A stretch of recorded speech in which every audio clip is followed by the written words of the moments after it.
Hi viewers, అందరికీ శిశిరాస్ kitchen ఛానల్కి స్వాగతం. అందరూ ఎలా ఉన్నారు? దోసపిండి వీడియో నచ్చిందా? అయితే మటన్ పులావ్ ఎలా చేయాలో ఈ వీడియోలో చూసేయండి. మరి చూడండి, యమ్మీ యమ్మీ మటన్ పులావ్ ఎంత బాగుందో చూడడానికి. టేస్ట్ కూడా అద్దిరిపోయిందండి. మేమైతే ఫుల్గా తినేసాం. మీరు కూడా ట్రై చేయాలి అనుకుంటున్నారా? అయితే ఈ వీడియో చూసేయండి. ముందుగా మటన్ షాప్కి వెళ్ళి లేత మటన్ ఒక 3/4 కిలో తెచ్చేసుకున్నాం. అందులో ఉప్పు, పసుపు, అల్లం వెల్లుల్లి పేస్ట్ వేసి బాగా కలుపుకొని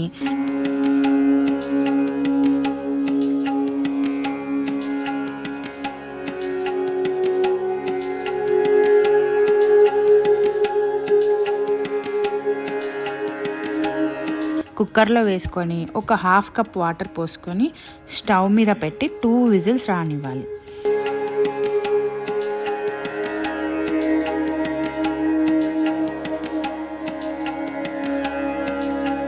అది విజిల్ వచ్చేలోపు ఒక 4 కప్స్ రైస్ తీసుకొని బాగా వాష్ చేసుకొని వాటర్ పోసుకొని ఒక అరగంట నానబెట్టుకోవాలి.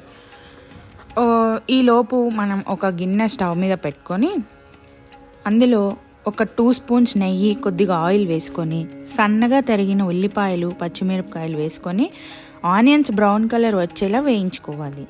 అవి వేగేలోపు ఒక 3 టమాటాలు ముక్కలుగా కోసుకొని ప్యూరీ చేసుకోవాలి. ఉల్లిపాయలు వేగాక అందులో కొన్ని ఉల్లిపాయలు పక్కకు తీసుకొని ఆ ఉల్లిపాయల్లో టొమాటో ప్యూరీ మరియు కొత్తిమీర, పుదీనా, మెంతికూర కడిగి వేసుకోవాలి. అందులో కొద్దిగా పసుపు, ఉప్పు వేసుకొని కలుపుకొని బాగా మూత పెట్టి కాసేపు వేగనివ్వాలి. టమాటాలు వేగితే మంచిగా ఉంటుంది. ఈలోపు మనం ఒక గిన్నెలో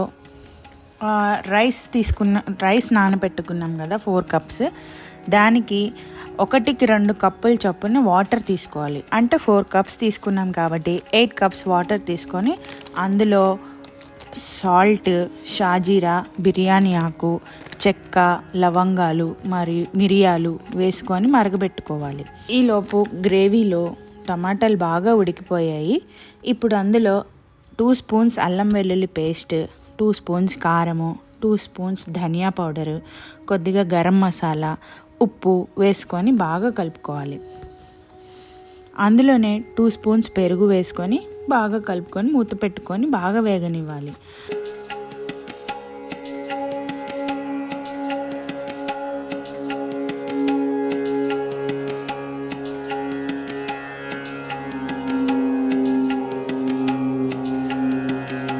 చూడండి ఎంత బాగా ఆయిల్ పైకి వచ్చేసిందో. అందులోనే 2 నిమ్మకాయలు పిండుకొని మంచిగా కలుపుకొని ఇప్పుడు మటన్ వేసేసుకోవాలి. మటన్ వాటర్తో పాటు వేసుకోవాలండి. ఆ వాటర్లో మటన్ ఫ్లేవర్ అంతా దిగుతుంది. మటన్ వేసుకొని బాగా కలుపుకోవాలి. అది కొంచెం మటన్ వేసాక బాగా దగ్గరకు వచ్చేదాకా కొంచెం సేపు ఉంచుకోవాలి స్టవ్ మీద. వాటర్ అంతా మటన్కి పట్టేస్తుంది. మసాలాలు అన్నీ మంచిగా పట్టేశాక చూసుకోవాలి ముక్క బాగా ఉడికిందో లేదో ఒకసారి చూసుకొని తర్వాత అందులో మనం నానబెట్టుకున్న రైస్ వేసుకొని కలుపుకోవాలి.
రైస్ వేసి కలిపాక అందులోనే మనం మరగబెట్టుకున్న వాటర్ కూడా వేసుకోవాలి. వాటర్ వేసి ఒకసారి బాగా మొత్తం కలిపి మూత పెట్టేయాలి.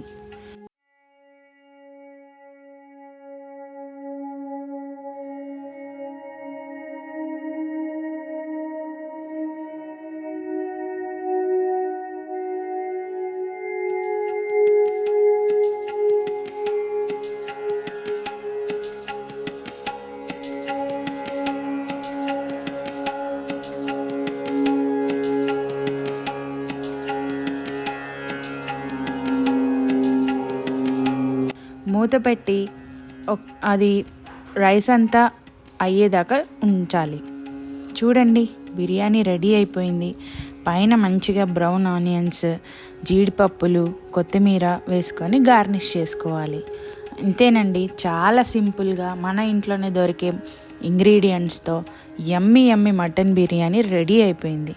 చూశారు కదా, చాలా బాగుందండి, చాలా టేస్టీగా ఉంది. మీరు కూడా మీ ఇంట్లో ట్రై చేయండి, తప్పకుండా ట్రై చేస్తారు కదా. మరి ఈ వీడియో మీకు నచ్చినట్టయితే తప్పకుండా షేర్ చేయండి, లైక్ చేయండి, సబ్స్క్రైబ్ చేయండి. ఎలా ఉందో కామెంట్ చేయండి, తప్పకుండా చేస్తారు కదా.